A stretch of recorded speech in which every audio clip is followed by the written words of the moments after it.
Man, I appreciate you coming on today. A fellow podcaster. That's the newest endeavor since last time we spoke. I like the name, Pawn After Dark. Yeah. Isn't pawning always after dark? Is there a huge uptick in business at night opposed during the day? Well, okay. So back in the day, okay, everyone told me I was crazy. I was going to open it, But I got my pawn license, which is a whole other story. And then I started, I decided I was going to open it up 24 hours a day. Okay, so I made a little bank teller window up front and everything, and it was insane. I was doing over 100 pawn tickets a night. We were packed. We had a line all night long because it's Vegas. Right. And it was back in the day, but pre-internet and all that other stuff, and ATMs you can get like $200 out of, and all. Yeah, so. It worked out really well for me in life. And you think about that, a pawn shop in a lot of ways is kind of an ATM. You're kind of short on cash. You got something nice, but I've been watching how many years have this? It's an institution now. We're going on 17 years. Yeah. That has to blow your mind a little bit. I mean, this wasn't even in your origin story. This wasn't even on the radar. No, because for lack of a better term, I was just a media whore. Yeah. I put some of my Super Bowl rings on eBay right before the Super Bowl because I knew, they're really high reserves, so they wouldn't sell. But I knew I'd get free press out of it. And the press was always good for business. So this is over 20 years ago. I'm thinking, if I get one of these reality shows, because they were like a new thing back then, and I get a season or two, it'll be good for business. And for 4 years, everyone told me no one wants to watch a show about 4 fat guys in a pawn shop. Well, now it's 3 fat guys. Yeah. And then it was, it was just, and it took me forever to figure out Hollywood and New York and how to get on TV. But I finally figured it out. Yeah. And you know what? I think the reason why, because there has been so many monster reality TV shows. And I think, and correct me if I'm wrong, I think the reason why yours is so successful was because you just let nature take its course. You didn't force anything. At least I never suspected fake stories and all these extra things. It was basically people came in with some of the wildest things, wildest stories, and you either called bullshit on it or you bought it. And I think that was just a great, simple, everyone gets it kind of a story, because you go to the pawn shop to sell something, not necessarily to have love affairs and weird French, you know what I'm saying? Like where reality shows kind of went all over the place, or they were seriously wanting us to do some drama. Well, nope, it's always going to be a family show. Yeah, I have a real business here. I'm not going to look like a douchebag. Exactly. And it's just I'm just always going to be a family show. I'm never going to do anything crazy. And I think one of the reasons why it's so successful is people love to learn history from their uncle, not a professor. Yes. I was just going to say that. I don't feel calling Pawn Shop a reality TV show is a fair assessment anymore. I think of it like something that would be on the History Channel. Because whenever you do, especially when you have something of high value, you guys do a tremendously good job of giving such a good background on the item at hand. Someone say they had an Elvis Presley guitar pick, right? And there was number 1 of 45. You will explain all of that to the audience, and then and then we're sitting there deciding don't buy it or I don't know. It's one of those shows that you talk to a lot, but a lot of times it makes you think about, oh, you know what? I had this. With me, it's toys. Whenever someone sells an antique baseball card or something like that, I always relate. I always like, oh man, I still have my Ken Griffey Jr. rookie card. So I think, are you pleased with that? To where it wasn't just another love after lockup or Housewives of whatever. Oh yeah, no. It's a completely different genre. Yeah, because I was pretty successful before I started the show. I didn't need this. Yeah, exactly. That's my point. Trust me, the show has helped business tremendously. But no, I always just said it's going to be a family business. I'm never going to put me in a bad light or my family in a bad light. It's always going to be a family show. I'm never going to do nothing I'm embarrassed about. That's why, that's why we're starting to film season 23 in February. Yeah, are you tired at all? Are you Are you No, I burnt still out? love doing it. It's still fun doing it. It really is. I enjoy doing it. I'm a massive workaholic anyway, so you know, I love doing it. I love setting up everything. I love doing all the, all the people submitting stuff for the show, and we're like, okay, like, because when we first started filming, like, is enough weird stuff going to come in? Like, but the second it aired, everybody and their brothers started coming in with crazy Right. stuff. Well, it's not to mention you're in Las Vegas, the mecca of where weird shit goes to be sold. I mean, you're not going to get these stories in Wisconsin. I'm sorry. It'd be great if you did, but you're just not. And there's no city in the world like Las Vegas. And it's been that way forever. I remember when it was a small town, no, but it's always got that, just there's a different breed of person that shows up in Las Vegas, especially when they live here. And it's funny because Vegas is a place where being impulsive kind of rules the day, and they even give you, fault. What happens in Vegas stays in Vegas. So no matter whatever dumb shit you decide, it's going to be okay once you leave Vegas because no one's going to remember. And that's not true. But in that craziness and risk taking and addiction, everything that's there in the melting pot that's Vegas, you have stayed very conservative, regular guy. Like no one would know, the levels of success you have because you just come off as a regular. You have a guy you could have a beer with, talk about life, and at no point realize that you've built this dynasty of not just a TV show, but in the pawn career. But you've also changed the perspective of pawn shops. Yeah, I know. I mean, it was like in the 60s. I mean, like a bunch of movies were coming out and put pawn shops in a bad light. Believe it or not, the number one form of consumer credit up until the 1950s was pawn shops. There was no credit cards, nothing like that. You needed a little money for the weekend. That's where you went. Charlie Chaplin's breakout movie was a movie called The Pawn Shop, where he worked in a pawn shop. That was his breakout movie. No, but they were a completely normal part of society, and then Hollywood just made us look bad. Yeah, because it's always the pawn shop will buy anything a criminal sells them.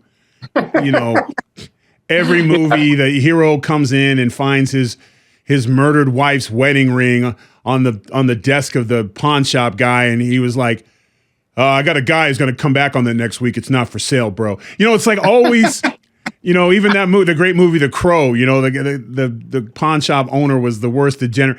It's never what they realize it's a necessity, but it's also a place where people can get rid of some of their things and get a little money in their pocket. I don't see it's not Dollar General. No disrespect to Dollar General because I am a shareholder, but there's that perception of that only the bottom of society sells their things is such bullshit. Yeah. Well, no. Well, first off, 20% of the people in this country don't have a bank account, don't have access to one. Right. Okay. They can't get one. If you have bad credit, they won't give you a bank account. Exactly.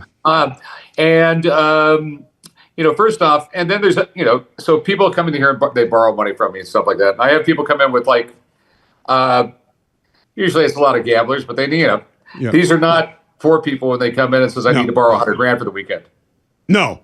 Yeah. No. Yeah. And then, if they were, they'd be ballsy. I mean, I would. Okay. And then, I mean, it's like, say grandma passes away and she's got a painting on the wall or something like that. It says Picasso on it. What are you going to do with it? Exactly. I mean, you have to bring it to a guy like me because your average guy puts a Picasso on eBay and wants some money for it. Everyone's going to laugh at him. Exactly. They're going to think it's fake off jump. Oh yeah. And then you come in and you have your expert come in and break. That is my favorite part of the show because it's the truth. Like if you're bullshitting, if the guy is trying to con you, the expert comes in, and I always watch your facial expression when the expert's letting him know exactly what he has. And I remember this one guy who just would not he thought what he had was I think it were tickets. They were these special tickets, and he wanted, I think it was $20,000 from or something like that. And the guy looked at him and said they were basically reprints. And and the whole time he was trying to convince you, and you're like, not buying it, not interested. They look nice, but it's always my favorite part is when that guy comes in and just because you either hit the lottery, You're going to get something nice for what you perceive as valuable, or you're going to get given a, sorry, bro. And you're not mean about it. You have a certain smirk. It's almost, I don't want to say a delight, but, you know, because also the other side of it is when something is way more valuable than they thought, you know, they come in asking you for $500 for some china, and it turns out it's worth 50 grand.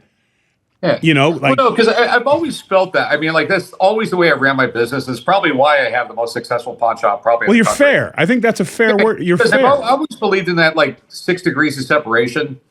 That if I rip somebody off and they find out about it, they're going to tell everybody their entire life what a douchebag I am. Right. Like, but if I give them a good deal, hopefully they'll tell some other people that I'm an honest guy and they should come and do business with me. They'll come back. Yeah, and it's really worked out for me because, like I said, I mean, I get average. Well, it's believe it or not, December is the slow time of year in Vegas because you're kind of a douchebag if you come to Vegas during December. Yeah, or a single dad trying to figure it out. Yeah, yeah, a lot of divorced dads in Vegas. This time of year, I get like 1,200 people a day. Yeah, you know, there's been other attempts to create what you do, and I've seen them all, and it's not about punching down or anything.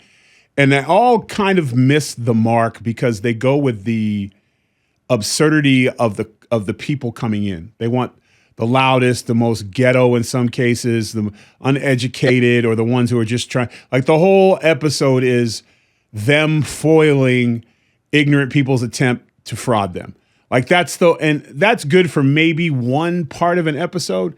But generally, you want the story of people going into a pawn shop with a positive outcome.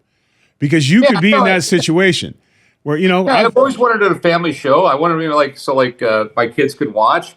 And I mean, like, and if you have a show that's based on an eventual train wreck, there's going to be a train wreck. Right. I mean, so there was another kind of popular pawn shop show that was on for 5 or 6 years. And they actually went to my agent and says, hey, we want to do commercials and everything like Rick. And they just looked at him and says, like, what Fortune 500 company in their right mind would ever have you do an ad for them? Exactly. Yeah. Because their stuff is, and I hate it, is the guy, it's always people wearing hoodies in the middle of summer, talking shit. You gonna buy, and I don't know about you, but you gonna get this iPad today. And they're like, you don't even know the security code, sir. You know, like, you can't even log in. Oh, I forgot, you know, and I'll be back. And then the big bodyguard comes out, and then the guy gets macho, and like that lasts for it. It's like I always said in entertainment. I always got this from one of my wrestling trainers, Tom Pritchard, great mind. He used to say, whenever you do something, you have to be careful of the 2 elephants getting it on in your yard complex, where you do something so outlandish. You know, in wrestling, it's big moves. You do a big move every night. You do this big dramatic thing every night. And in case of the pawn shop, you have a fight with clients every week. Well, the first couple times you see that, everyone's going to stop. Be like, oh my, it's incredible. These 2 elephants are getting it on in front of Tyrus's house. This is crazy. You know, 2 weeks go by, they might be like, man, those elephants are still out there.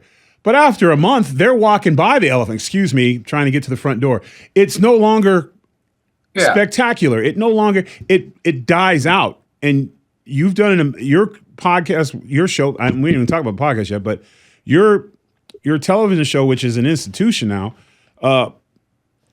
never ever got into that. You guys, it was just business as usual.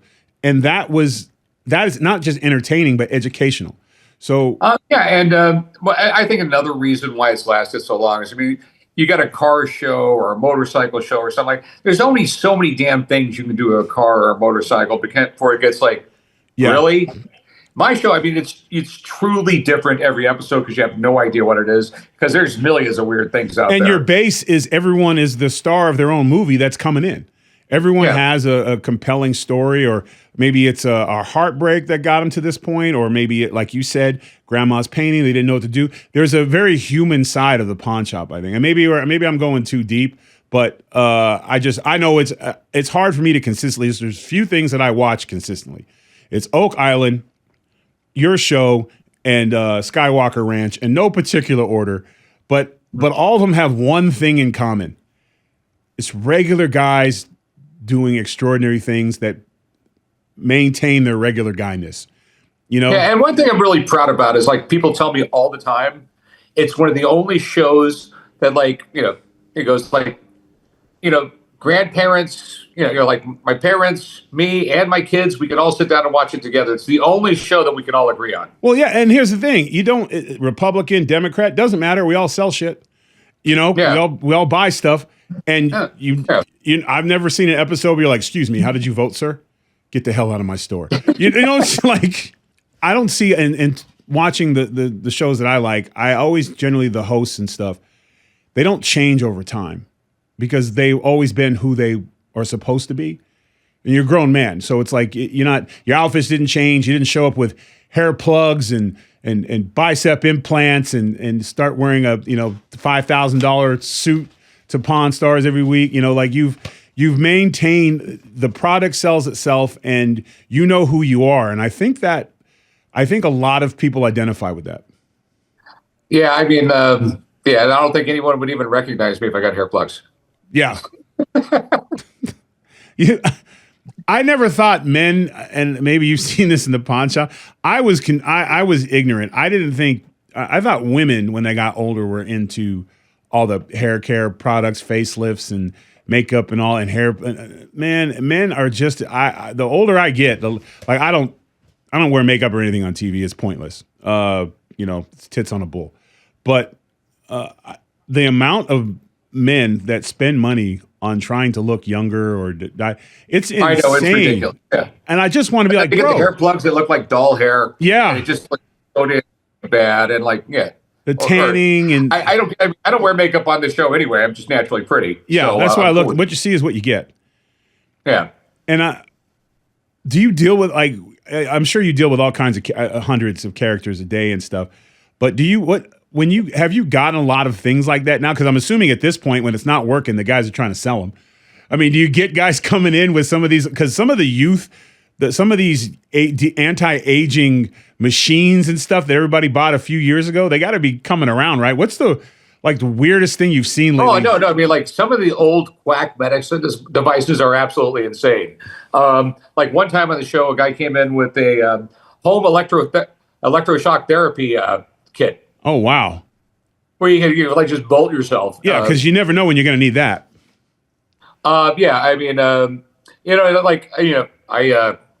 lot of the stuff that comes to the show, I mean, I'm sort of like a hoarder with weird stuff. I mean, I have a radium vitalizer. It's just like this ceramic crock that you would put radium in and would make radium water for you, which was good for you. Yes, of course. And would keep you young and everything like that. No, I'm aging gracefully, I think. And honestly, man, you don't. And what's it been? 4 or 5 years? It's been a while since the last. It's been some years since the last time we talked. Well, no, we ran into. I saw you somewhere else besides the interview, but we were in Gutfeld together. Yeah, we did gut. Yeah, I don't count work. We did Gutfeld. You're actually ridiculously overdue. Next week, I think. Yeah. Yeah. And but you've maintained. And that's something I'm proud of because you're one of the guys, because I haven't changed much either. Like I just found, maybe it's just you have to, there's this, success is great, but I think it's your failures that make you judge your success or yourself. Like when you're going through the scrapes and the stuff that the procedure or the road to get where you are defines you. Do you see with a lot of the younger guys today that are trying to come up, there's like that, they're apprehensive to fail. Yeah, they want it right now. Instant. I'm going to start a business and I'm going to make $1 million next week. And when it doesn't happen, they're just done with it. Well, no, it just, I mean, they're just so privileged and they just, here's a great story. This was like 10 years ago. Okay, so we had an intern on the show. He was from UNLV here. He was in like their film school. Okay, and it was just, this is back in the day when you didn't even pay interns. And we obviously with the interns. Of course you did. Yeah, I blame them for everything. So I told him that the audio cables was too short, that he needs to go upstairs to the offices and get the cable stretcher.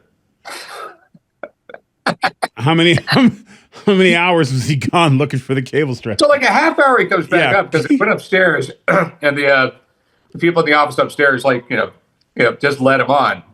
So he's coming downstairs when he figured out, started yelling at me, and that's not right, that you shouldn't be doing that. And I looked at him and I'm like, dude, I don't know the exact procedure for firing someone who doesn't get paid, but you need to get the out of here. Yeah. And he goes, So you just yelled at the boss, dude. Yeah, for getting to know you.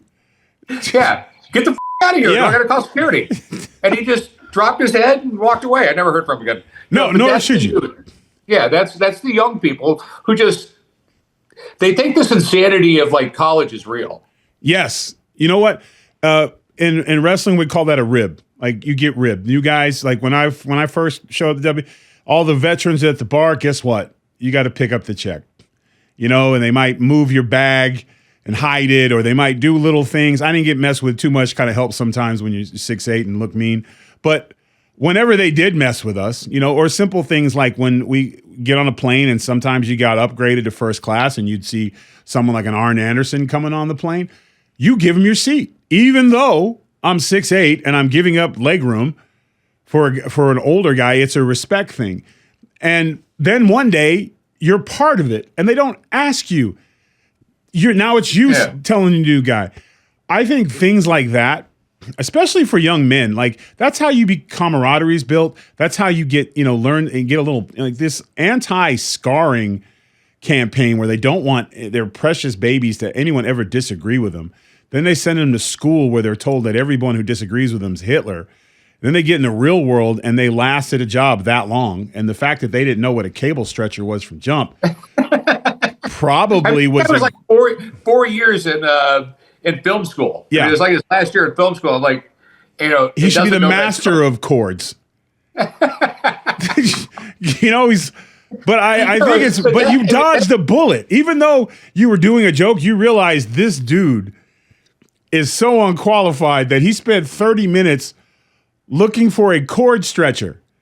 Yeah, like even the name. The name. I would have been fine with it. And I probably liked it more. The name in itself reeks of fuckery. You know what I'm saying? Yeah. Cord stretcher. Like what section is that at Best Buy, sir? Like, it's just, oh. And I came up with that because my son, like his first day on the job being a plumber, they told him to go find a left-handed pipe wrench. And he's, all I could find was these right ones. But he didn't quit, did he? No. He didn't come in and tell the plumber he's an asshole. Yeah, he ended up becoming a master plumber. Yeah. Which, by the way, how much is his school debt, by the way? How much money does he owe universities with his own business? Nothing. So like my youngest son, he went to Northern Arizona, and he went there for one semester and called me up and says, "Dad, I hate college." All it is this. All I hear about is this DEI, this, this. White people are terrible. He goes, "I just want to be a pilot." So I said, "Well, fine. All the kids do something different." He come back to Vegas. He went to pilot school for a few years. Now he's a commercial helicopter pilot, doing great with no, I financed the damn the helicopter school, but making great money and way more money than 99% of college graduates. Well, when you have a degree in gender study, no one bothered to tell them there's not a huge market because every one of us at 13 years old was into gender studies. Like but there is, we put so, and I'm sure a lot of the people you have selling stuff have college degrees that like to sell too, and it's not worth the paper it's printed on. But we're seeing because we put so much emphasis on college, we created this monster, and we forgot about other avenues in life. Whether like your son, one's a pilot, one's a plumber, but all those things. And pilot school is expensive because I had one of my stepsons. He was thinking about doing it, but I was like, look, if you show up, I got you because, if you finish it, you can definitely pay me back. And if you can't, we'll find something. But the trade school market, I think we're starting to see a change. I think we're starting to, it's because they took it out of the high schools. Yeah. I have a buddy that's a welder. I mean, he's a specialty welder. He welds taps on the live gas pipes. Oh, wow. Okay. Okay. Yeah. But he makes like, he should. A year. He should. He makes like $350,000 a year doing that. They should double it. He's got fire and gas. It should be. Because those big natural gas pipelines. Yes. That go to a community with 50,000 people, they can't turn off the gas. No. and he's got to fix it. Get all the gas out of the pipe. So and like they're going to have another community. He's got to weld something onto the existing pipe. Yeah, he needs to get paid more than $350. But I'm glad he's there doing it because I'd still be staring, going. Yeah, but I mean, guys, like if you're a welder right now, I mean, if you play it smart, I mean, you get out of welding school, you're making 200 grand a year because there's no one out there. Electricians, there's what was it? What was it? Mike Rowe was saying that there was like on average like 2 million trade school jobs just sitting open, waiting, and they're going to start outsourcing to overseas. You know, people are going to get citizenships in this country to become a plumber and an electrician. You know, and that we have this great. It's there for the taking. I think the biggest thing is when they took things like home ec and auto shop and wood shop and metal shop, when they took those things out of high school because they were in the way of going after college degrees, I think they hurt a huge population of Americans. Oh, they did. I originally learned how to, just a little bit of welding in metal shop. I did wood shop and everything like that. And, but like, it's like my daughter, like she's married now, but this is like 7 or 8 years ago. She had this one boyfriend and he wants to help me in my shop. And I'm like, hand me a Phillips head screwdriver. And he said, what's that? Oh, yeah. I hated him. Yeah, I would hate him too. Cause then you got to be like, and then, no, my favorite line, is it the star one or the flat one? And I'm like, never, I'm good. Now I expect that out of my, in my 11-year-old, my daughter, she would know. But I'm just saying when she was like a 5-year-old, I would get that. But a young man, you should. But then again, you almost can't get mad at them because it's not even presented to them anymore. Like if the internet broke down tomorrow, I recently did a thing with my kids. I was like, can any of you make a fire and build a tent? Like if you were stuck in the forest, what could you do? And all my sons basically were saying, well, I would wait till I got a signal and call somebody. And I just looked, I just said, wow, well, the bloodline ends here because you guys ain't making it out of the woods. Like, and they're like, well, do I have a lighter? Do I have this? Like, no, you have to figure. I was like, wow. And I think about my childhood, it was, and I'm sure you can relate, you knew there was things passed down. And if you didn't get things, if you joined the Boy Scouts, if you went on camping trips and fishing trips, you learned changing a tire. Like these were all part of your childhood. Now, if it's not on and you hate to, you want to stop and not be like, hey, I'm just from an older generation bashing the new generation. But I think it's deeper than that because there's a lack of preparedness for if anything, any curveball in life hits. I just feel like they're not prepared. And I guess it's our fault, but. Oh, no, I've always had this like just massive desire to learn and and also my upbringing, I started working when I was 12 years old, my dad said I was too old to get an allowance and I needed to start working construction. Oh, wow. No, because my dad would buy apartments, but he would only buy apartments if they had condemned stickers on every door because he got them so much cheaper. Yeah. And then he could rebuild from within. Yeah. So, my friends were watching Saturday morning cartoons.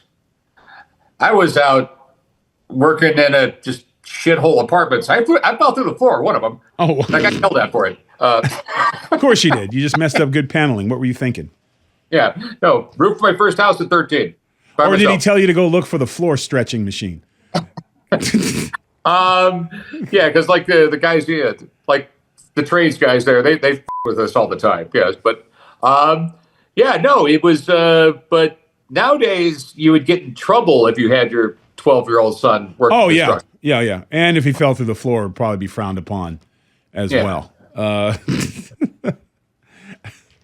But that valuable work experience and that work ethic, because obviously you were there to do a job, and when your dad's your foreman, I'm assuming the bar is a little higher, because you represent him, so there's a lot of pressure on you. It's just because my dad was actually a drill instructor for a while when he was in the Navy. Oh, so he'll be like 12 years old. What the is your malfunction? Oh man, but you know what though? That work ethic and that stuff has served very well, and you've passed it. Oh down no, it to worked your for kids. me. I mean, I started building and selling houses when I was in my early 20s because I knew how to do it.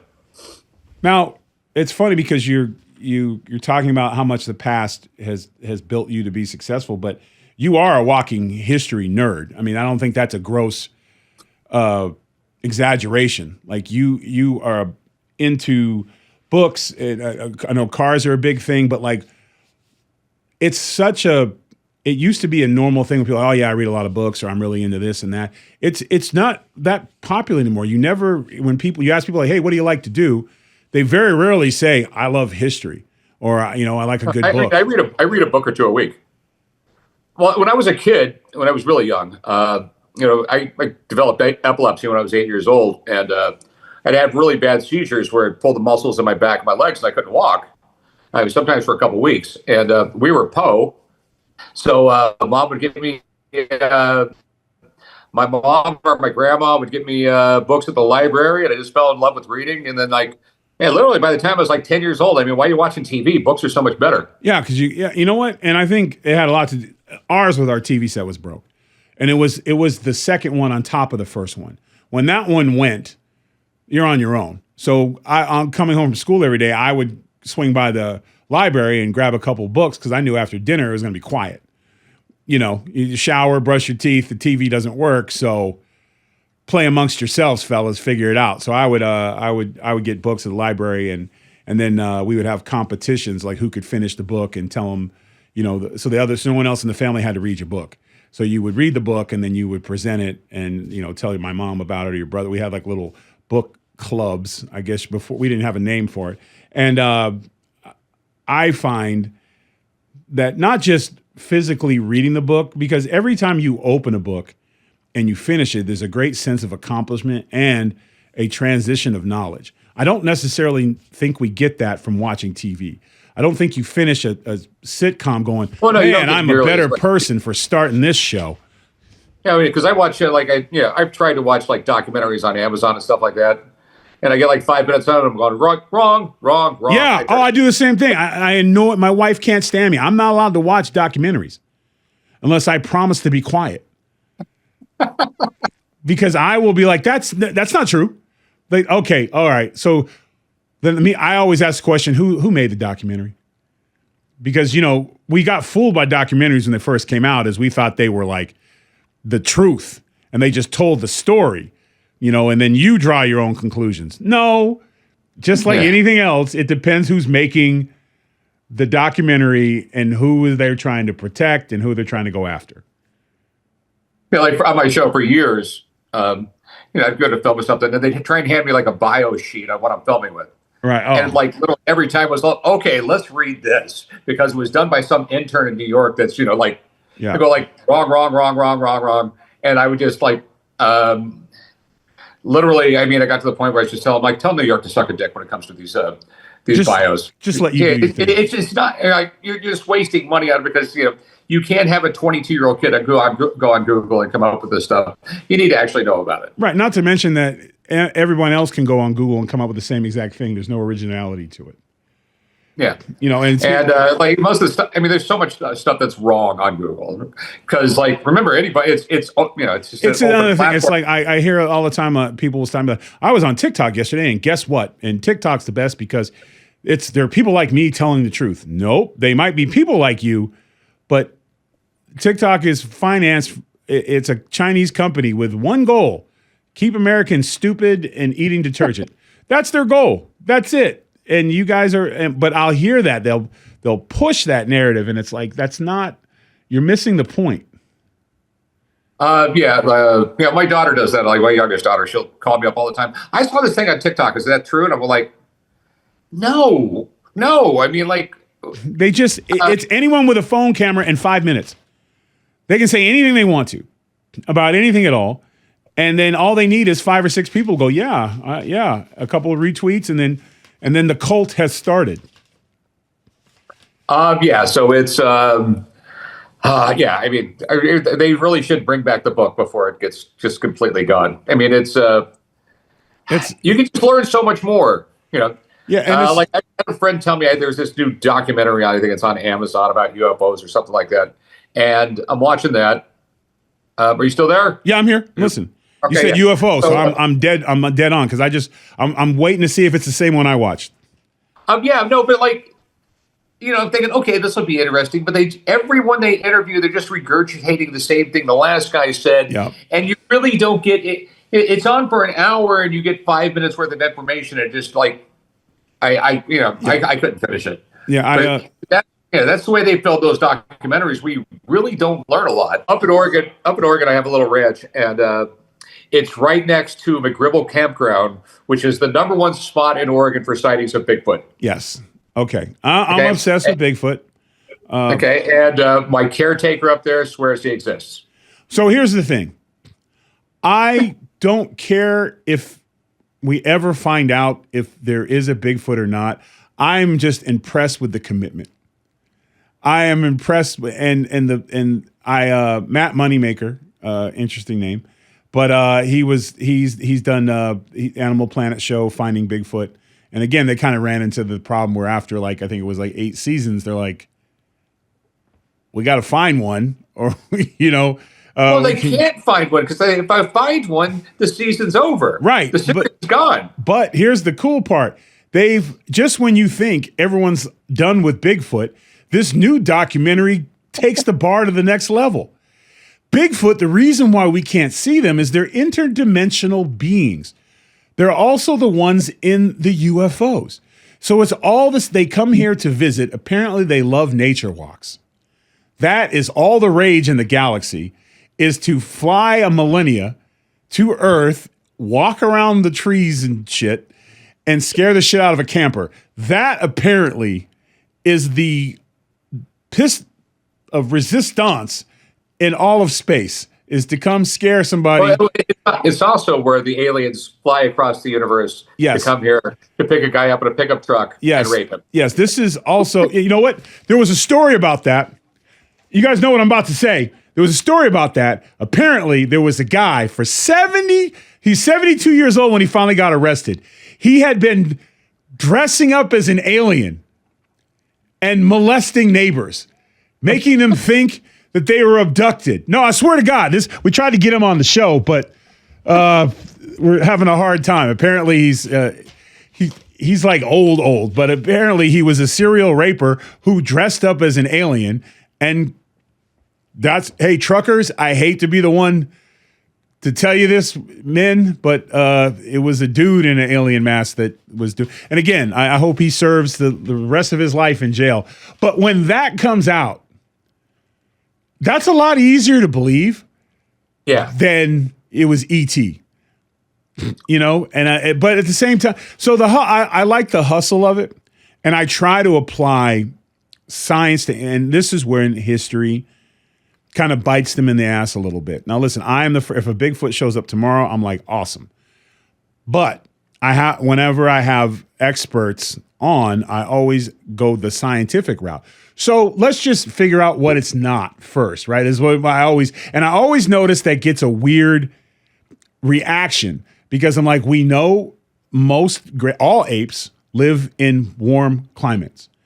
The land bridges were there, but for some reason, gorillas, chimps, and orangutans did not take that walk to America because it's fucking cold.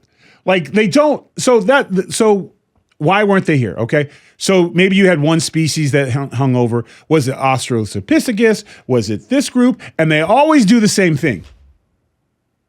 No. So, okay. So it can't be that. And that's the most logical line. So it has to be a mystic being, and there are some things where you have to, like, Native Americans talked about a hairy tribe. Like the stories are consistent. Maybe there was something at some point in time. I'm sure there was. We killed a lot of big things off in our early history. So when you go back, like, well, look, there was mastodons that were in America are gone. The woolly rhinos gone. The bison, the sloths, the big bears. So we have had our hand. Early man has wiped out a lot of shit that got in his way. So I would accept the fact that Bigfoot was wiped out with the other big mammals because he got in the way. But there's no fossil record. Bam! And that's the next thing. There would be something, hip bone, tooth, something, somewhere. Yeah. And when they don't. Like 4 months out of the year, I have a ranch up in Oregon, completely off the grid. It's miles and miles from any neighbor. In the middle of a big forest. I own a decent sized forest, and I have seen mountain lions. I have seen beavers. I have seen otters. I have seen every bit of nature. Never saw Bigfoot. A footprint. No. Clump of hair in the bush. No, I mean, like I've seen, like I said, like literally hundreds of times I've seen bears on my property. I've lived on farms. I've camped. And mountain lions are a rare thing. They take up a big territory. Yeah, but you don't see them often. They're very elusive. Yeah. And but you do see a footprint, or you might hear a roar, or you might see the aftermath. A half-eaten deer. Like, you're gonna see some evidence. Whether you might not ever see that mountain lion in your area, but you will see the results of him in the area. Scat, footprints, bones from where he eats. And then one day, he's going to die. And you're going to find bits and pieces of him somewhere. But that one of those, if a guy, okay, here we go. Devil's advocate. Guy comes in to the pawn shop, and he has Bigfoot hair and castings of footprints, so realistic. They even had like a fingerprint pad on the bottom of their foot. Is there any way they could convince you that is of some value that you would possibly purchase? Not in this lifetime, no. Because you wouldn't have an expert to come in and be like, yes, I don't have an expert on it. Even if I had an expert on, when it's just like, it's stupid. I don't want to deal with it. Yeah. You know what I mean? Yeah. If I, go sell it to someone who cares about that, because that's something I don't give two shits about, because, it would just. But here's the thing. You're not, listen, if Bigfoot shows up tomorrow, you're going to be like, this is great.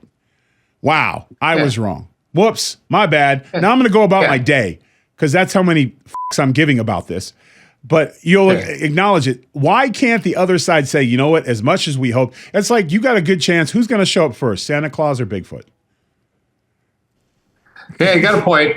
But like stories of Bigfoot will always be around as long as people are making money. Yeah, because they're folklore. It's sort of like global warming. Yeah, it's like, well, at least Bigfoot comes from there's some history, and you might want to look up parts of the frontier and the histories of Native American tribes who claim to, there's at least some form of education of at least our country. If you dive in to, Bigfoot, global warming, you're going to die in 10 years anyways. So what does it matter? There's no, the polar, I think my favorite is, as a guy who's an outdoorsman, Al Gore's book, where he said we had 10 years left. Polar bear was done. Take your pictures now. There will be no polar bears, no penguins. It's beachfront tropical property. And of course, it doesn't happen. And there's never we got that one wrong. Polar bears are doing just fine. But there's more now than there was 20 years ago. Yeah, so they're doing great. And maybe it's all the Greenpeace people leaving their food behind, going out there to try to save them. But you never see that either. Polar bear relocation programs and stuff like that. But again, that was just always a hustle. I don't know if Bigfoot was always a hustle. I think we're just scared of the unknown. And I think it's nice to put that's a Bigfoot. I don't know what that is, so it's a Bigfoot. And they never, because here's the deal. It's a pretty good monster to have. They are there, but they don't bother you. They don't want anything to do with you. They don't eat you. They don't touch you. They just walk by you, give you a look, and disappear. I mean, as far as monsters go back to their own dimension. I'll take it. Yeah. No, for real. It was dimension. They literally step in, step out of their dimensions. That's why we can't catch them. And literally every time there's a Bigfoot sighting, if you wait long enough, there'll be a UFO sighting. So they've combined Skinwalker Ranch. They've combined Finding Bigfoot. And I was just trying to link it all together by putting it on a show that had wheels on it. If we could have, you know what? I don't think we can get any sales at Pawn Shop, but would you consider having them on Pawn After Dark? Is that a possibility? Oh, that I would love to do. Yeah. Yeah. Cause then you could get into all the inconsistencies and truths about the stuff like that. Because when you read a book, what is your favorite style of book? Nonfiction, fiction? Is history? What are the novels? What's the book? What gets you going? I mean, Let me see. I just read the saga of the vacuum tube. Oh yeah, was it rough? A regular murder Oh no, it was a mystery. great page turner. I love stuff like that. I read the history of batteries twice. Twice. I'm that much of a nerd. Wow. Twice. Well, I am. So I have a. So I have my own microgrid up in Oregon in my ranch. We got I got 3 houses, big game room, like 4 big garages. I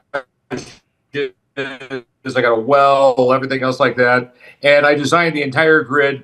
And I have a Kaplan turbine. I have my own little mini Hoover dam. So you need to read these books because you and apply I have them to solar real and some life. wind turbines I developed. And I power.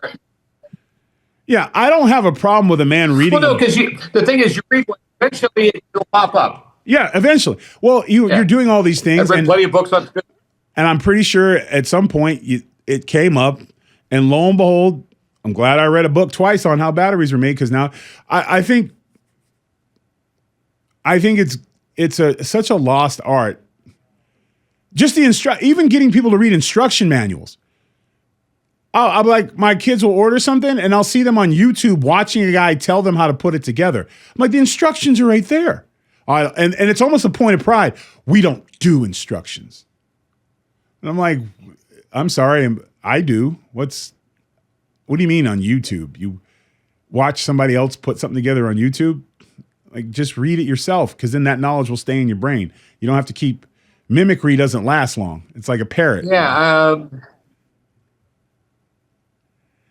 It's like I said, it's I mean, I told my kids stuff like that. Yeah, I mean, like if you watch something on YouTube and it shows you how to put something together, but you still don't understand the theory behind it and why it broke or why you got to fix it this way and everything like that. So if you understand how the whole system works, you'll be a lot better off. And if something else would arise, you're already in the game. Like, oh, it's not the batteries. It must be the fuses. So let's go check. How do you know that? Well, because I read a book on it. I didn't. I'm Googling it. Like Google this. And again, in the short, there is positives for both sides. I just think I think we've gotten so impulsive that we've gotten away from what patience brings and what accountability for yourself to increase your knowledge to where you can make your own decisions.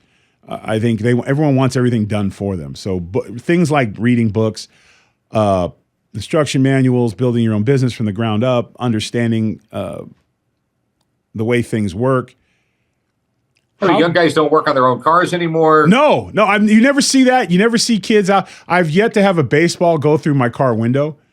And I think I would be so happy if kids were outside playing baseball and someone broke my window. I don't think I'd charge them for it. I'd be like, hey, man, maybe lean left next time, but thank you for being outside.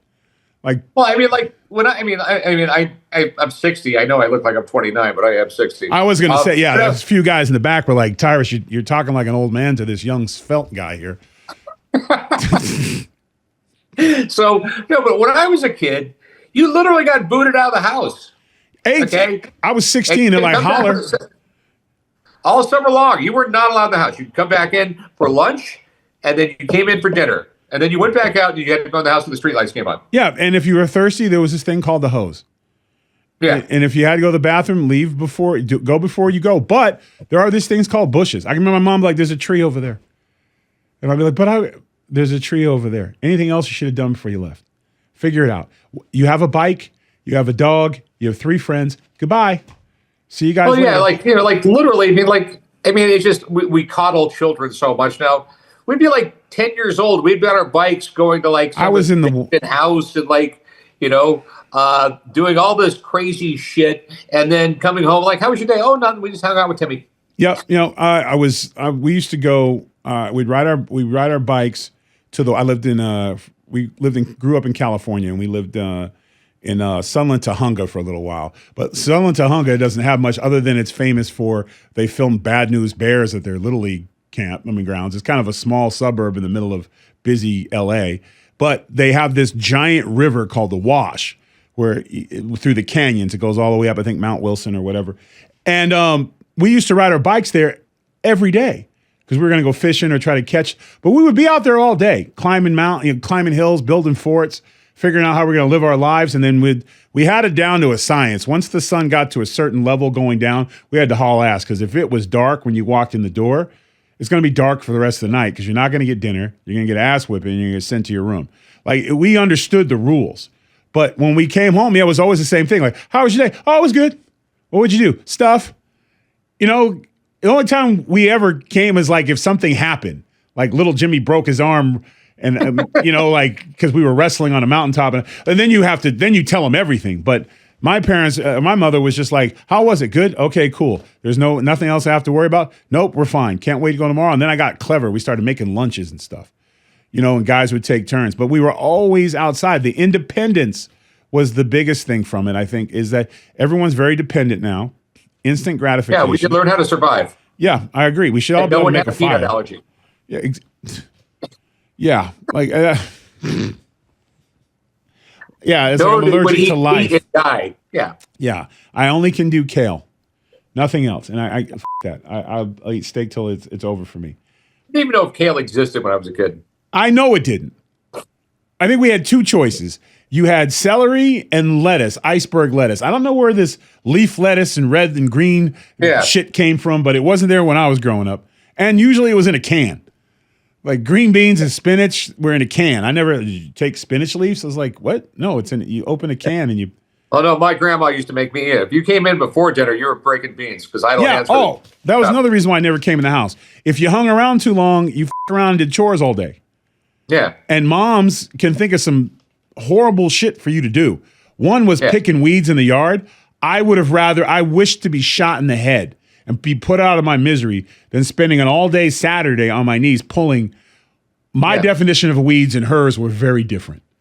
I'm thinking dandelion or one of those, the white ones you blow, and I just get those all up and down. Oh, no.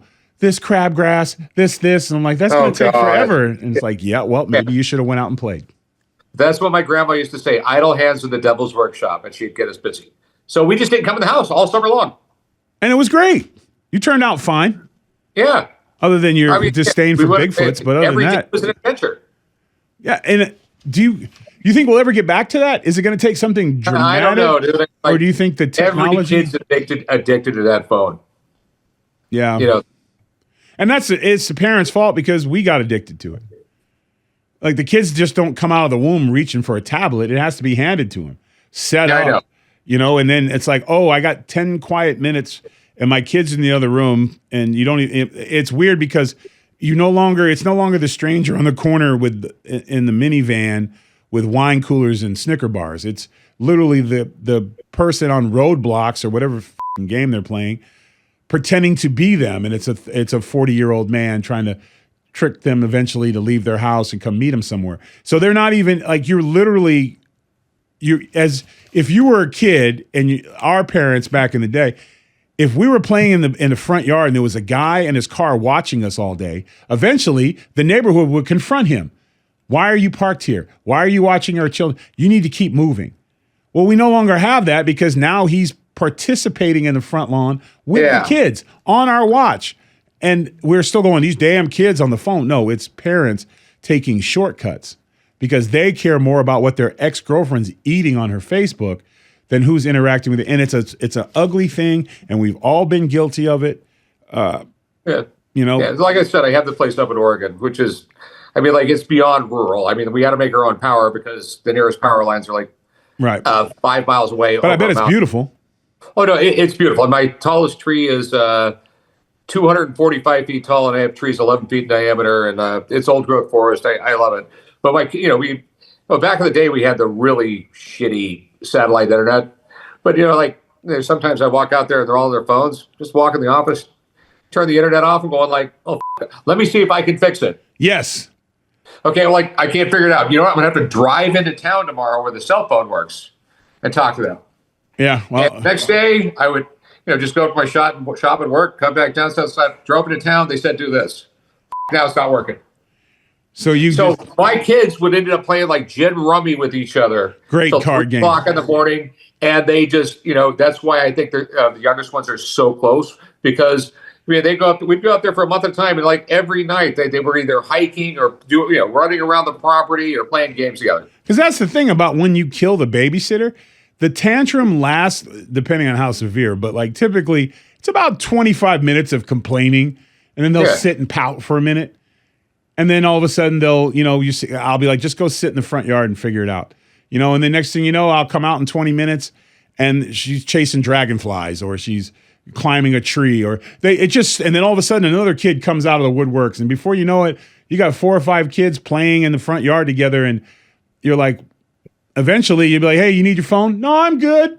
Because being active and interacting with people is so much more powerful. But we have to, like I said, that's the only thing I'm always like, I don't blame the damn kids because the kids can't go to the store and buy the tablet. Yeah. So like my daughter, my 30-year-old, she's got a 2-year-old, and like she had a doctor's appointment when I was around. So I'll go with you. You're gonna have to watch Cleo, and she can she get really like upset and stuff like that. And, like this lasted forever. So she's been there for like 30, 40 minutes. And my granddaughter's getting like, so I grab her hand. Let's go on a walkabout. Yeah. Okay. I mean, people don't even know how to raise kids anymore. You're like, so we just walked around for an hour until she collapsed. Because that's the thing. It's because she had fun doing it. Yeah, boys, they have ADD. No, they're stuck in a classroom all day. Put them outside. Run laps. Keep them busy. When I was a recreation therapist and I was working with delayed young men, from 3rd grade to 5th grade, these kids were super aggressive, couldn't sit in a chair. But then you go outside and you play tag, or you go outside and you trick them into playing capture the flag, and you burn them out for like 30 or 40 minutes. Doesn't matter what the activity, as long as they're all moving. Then you come back in the classroom. It's amazing how they pay attention. Yeah. And then they start getting up lunchtime, then go out, let's run some laps. And you trick them in some kind of competition or whatever the case may be. But then all of a sudden you realize is that and again, I'm not pretending to be a guru of how to raise children, but I do know energy is energy. And if you got someone sitting on a battery of loose energy and he's a child, you got to get the energy out, which means you have to get off your ass. I completely agree with that. Yeah. Yeah. That's why, when I remember being like 12 years old and we the only piece of grass was in front of the church because like the school had some gravel, just the neighborhood we grew up. And we'd go in front of the church like Saturday morning and we would play football and beat the hell out of each other for 5 hours. And then we were cool after that. Yeah, because you know what? And I don't ever remember a weekend where I wanted to stay up late. I'd always be like, I want to stay up for wrestling. And I wouldn't make it. It'd be like 20 minutes out and I'm fading on the couch. And my mom's like, he's just leave him. Because if I put him into bed, he's going to say, you messed up. I was going to watch that. She's like, just leave his ass. So when he wakes up, he realized that he couldn't, but that ability to push, and that's where it looks at. I would hope that as the chain kind of breaks, it's like a weird thing. Like my mom was tough. I try to be tough like my mom. My wife's the exact opposite. She's more of the feelings nurturing type. And I'm more of the life's hard, kid. You gotta take your elbows and your scars and stuff. And I'm not gonna help you. Like you got to go through it. Like I'm close enough to pull you out of the water, but I also feel like you need to know what it's like to swim with a shark. So there's like that constant, that thing where you're trying to prepare your kids, but at the same time, you don't want to also scar them to where they don't trust you. But it's a very fine line because it's your own shit too. I think the other thing too is like the whole helicopter parents where they track their phones and everything else like that. So like my youngest son, like I said, he's 22 years old. He's a commercial helicopter pilot. He's got he just really, really got his shit together. And I've been raising him by myself since he was like 15. And it was like all I told him was like, up, I'll destroy your life. Yep. I'll take clothes away. I'll take every phone away. You'll go, life will fucking suck. And he knew I'd do it.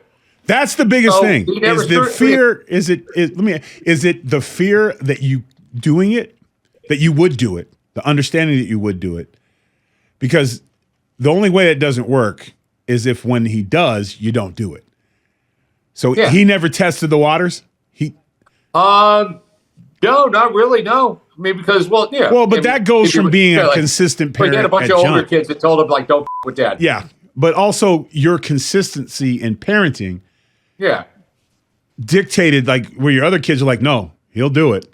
You know, you're you're the youngest one. So listen, you know, but that's consistent parenting. That's why it worked. It wasn't like, you know, because we can all make threats, but if you don't fall through after a while, you're just white noise. You know? I tell people all the time, this is the problem nowadays. Everyone wants to be their kids' friends and not their parents. Yeah. I'm not even on a first name basis. Oh, I love my kids to death. Yeah. But when they're little, they're not my friend. I am their dad, and I am like, you know. Yeah, it's a dictatorship. Dictator of our little community here. Like, you know, my job is to make sure he grows up and be a good person. It's not to make sure he gets a participation trophy. No, and that he's going to call me, you know, every day to tell me like, oh, I miss my best friend. I'll be like, you need to make friends and stop calling dads. I mean, I love you, but like, I'll talk to you Saturday. You know, like you want them to be able to have that independence. You don't want them to be, because that's what ends up happening is you end up with young adults who are completely dependent on their parents. And that doesn't work out for anyone, parents included. Like I started late, so all my kids are like, my oldest is 14, my youngest is 11. So right now I'm going through like all the girls are too cool for me. My How old are the girls?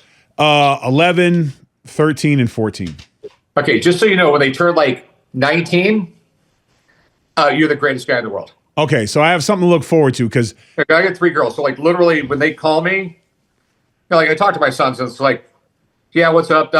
4 minutes, we're off the phone. Yeah. I see my one of my daughters on the phone, and we're like, I got 45 minutes. Yeah. Okay. Yeah. That's what it. Because right now it's my son will call me, FaceTime me, talk sports, whatever, you know, play video games with me, dad, whatever. My daughter's like, even the other day we had a dinner reservation or something that I never knew about it, but my wife, I guess, had made it, and she was tired and she didn't want to go. And I was like, oh, well, you know, if Georgie wants to go, you know, I'll take her. And she says to my daughter, hey, you want to go have dinner with your dad at a fancy restaurant? And it wasn't even it was no. And I was just on the other end of the phone like, damn, you don't want to think about it? She's like, no, like, oh, I don't want to do that. And I was just like, yeah, I'll remember that shit the next time you get a horse bill, lady. Like, you know. Those teenage years are tough because, you just go from. Another day, you know, like I said, I got 3 girls, but like all 3 of the girls, they all told me that, no, they like it when guys are afraid of me. Yeah. Oh, yeah. Everyone's afraid of me. And then I hear, I'm like, well, you can't bring anybody around you. I'm like, that's the point. Well, no, the girls, when they start dating, you know, they'll want their boy, the guys they're dating to be afraid of it. Yeah. They completely change around 16, 17. Okay. So I have that. Cause right now, literally I'll come in the room and it's like, hey, and they're like, what? And I'll be like, so. It changes. Trust me. Like, okay. Cause right once now. They get those hormones straightened out around 17. Yeah, 16, 17. Because I'll be like, and they'll look at me, that look like I'm shorter than them. Like if my sons looked at me that way, we'd have a problem. But when an 11-year-old looks at you like, I was like, yeah, what excuse me? I've been home 5 minutes. Yeah. You know? But that's the whole thing. Parents need to literally parent and not be a best friend. My daughter, when she graduated LSU, you know, no student debt because I paid for it. She had a brand new truck. And I wrote her a check for $20,000 for graduating college. It was first person ever in my family to graduate college. And, you know, her and her boyfriend, they moved to Austin. She had a job, didn't work out. And like, she goes, can I still get my allowance? I'm going like, are you fucking high? Yeah. I mean, most people get out of college, they got student debt, you know, they're making car payments. You know, they got no money from their parents when they graduated college. Uber fucking eats. Yeah, you got 20 stacks. Cars paid off, education with no people calling you about. Oh, yeah. It's like you should be paying me. Yeah, so like, you know, she got mad at me, but like a week later, she called me up and says, hey, Dad. I go, what are you doing? She goes like, Uber Eats. Yeah, see? So she got a good job, yeah. Game, set, blast. But there was like 2 minutes of argument. You don't strike me as a guy who gets into long debates when it comes to arguing with his children. I'm a statement guy. No. Yeah, I say one thing and I'm done. You can't argue with an 8-year-old. You can't argue with a retard. No. I think you can say that now. No, you can. No, because you don't argue with an 8-year-old. I mean, I see people arguing with their kid. I'm going like, and lose. They lose the argument with an 8-year-old, and I'm sitting there going, why are they asking you to sit in the emergency exit on an airplane or you just got your ass kicked by an 8-year-old, and it's not even close. Like, and it's always like they talk in that baby voice to them, and they're like, well, you know, and right now I'm feeling your anger, and the kid's like, shut up.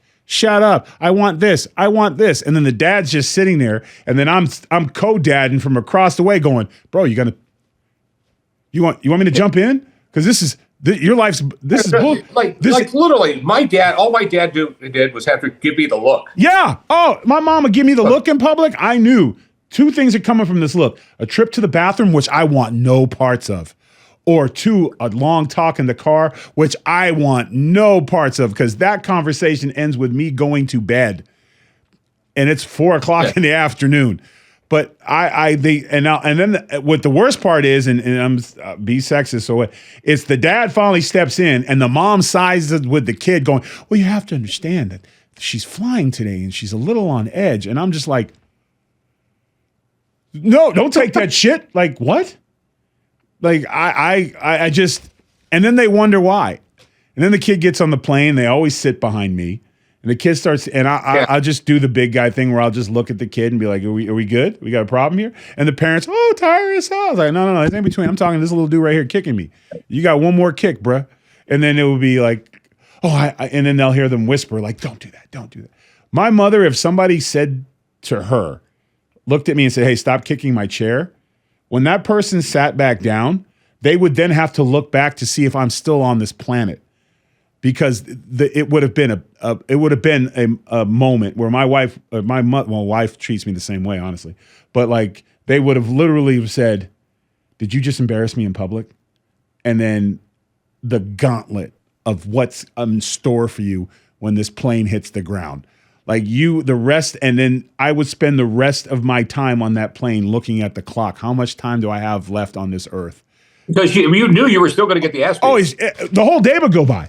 Whole day, fly in, get to the rent-a-car, drive to the hotel, put my stuff in my room, get around, go hit. And then my mom's like, me, get the belt.